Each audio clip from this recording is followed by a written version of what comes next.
دعا جو ہے یہ سب سے افضل عبادت ہے، اگر ہم اسے عبادت کا نام دیں تو، اور یقیناً اللہ کے نبی صلی اللہ علیہ وسلم نے اسے عبادت کہا ہے، الدعاء هو العبادہ، کہ دعا ہی عبادت ہے،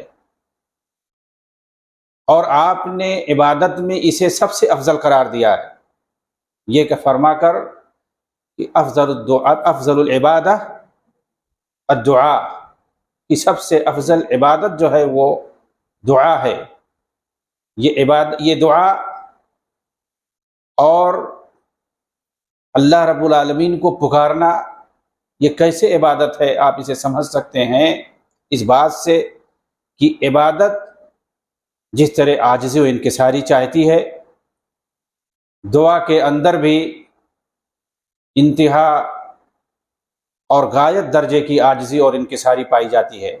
ایک مومن اللہ تعالیٰ کی قدرت کاملہ کا دل کی گہرائیوں سے اعتراف کرتے ہوئے اللہ کی طرف متوجہ ہوتا ہے، صرف اسی سے امیدیں وابستہ رکھتا ہے، اپنے پورے وجود کو اس کے سامنے جھکائے ہوئے اسی کی توفیق اور مدد کی آس لگائے رہتا ہے۔ اس طرح دل، زبان اور پورا جسم اللہ کی عبادت میں مشغول ہوتا ہے جس وقت وہ خلوص دل سے اللہ رب العالمین سے دعائیں کرتا ہے۔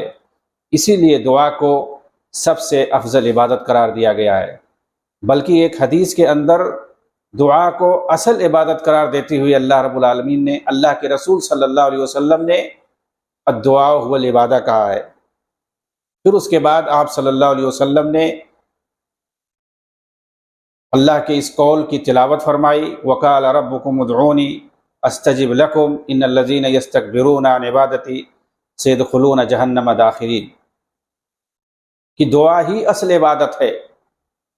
اس کے بعد اللہ رب العالمین نے فرمایا کہ تمہارا رب فرماتا ہے کہ مجھے پکارو، میں تمہاری دعا کو قبول کروں گا۔ جو لوگ میری عبادت سے تکبر اختیار کرتے ہیں، بیزاری اختیار کرتے ہیں، وہ جہنم کے اندر رسوا ہو کر کے داخل ہوں گے۔ یہاں عبادت سے مراد دعا ہی ہے، یعنی جو اللہ رب العالمین کو نہیں پکارتے ہیں، اس سے بیزاری اختیار کرتے ہیں اور غیر اللہ کے در پہ جاتے ہیں، تو اللہ رب العالمین ان کو جہنم میں رسوا کر کے ڈالے گا۔ آپ اسے پتہ لگا سکتے ہیں کہ یہاں اللہ رب العالمین دعوت دیتا ہے بندوں کو کہ مجھے پکارو، میں تمہاری دعا سنوں گا، کہیں ادھر ادھر جانے کی ضرورت نہیں ہے۔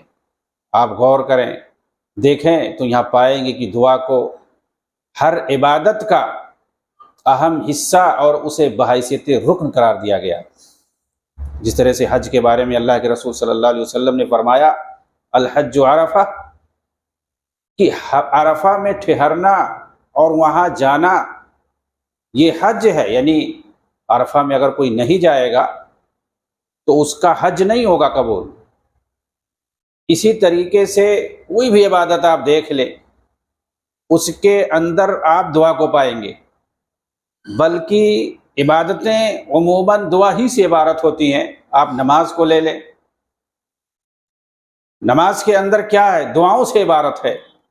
آپ نماز شروع کریں گے دعا استفتاح سے، آپ سورہ فاتحہ پڑھیں گے جس کو دعا کہا گیا ہے، اور سب سے اہم دعا ہے سورہ فاتحہ۔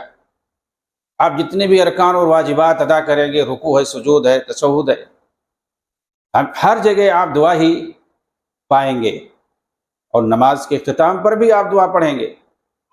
تو پوری نماز جو کہ سب سے اہم عبادت ہے، دعاؤں پر مشتمل ہے، اسی لیے اس کو جو ہے عبادت کے اندر رکن قرار دیا گیا ہے۔ بغیر دعا کے کوئی عبادت پوری نہیں ہوتی ہے۔ آپ حج دیکھ لیں جو کہ ایک اہم رکن ہے اسلام کا۔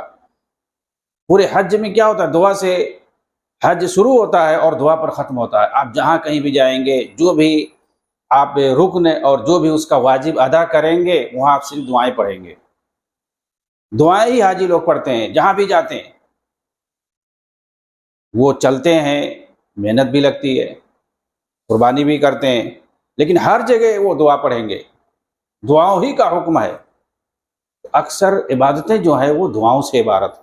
تو دعا یہ رکن ہے عبادت کے اندر، اور اسی طریقے سے آپ دیکھیں قرآن کو ختم کیا گیا ہے دعا پہ، آغاز کیا گیا ہے دعا پہ سورہ فاتحہ سے، اور اسے ختم کیا گیا ہے سورہ فلق اور سورہ ناس، جو کہ شیطان سے پناہ مانگنے اور ہر شر سے پناہ مانگنے کے لیے دعا کی حیثیت رکھتی ہیں دونوں صورتیں۔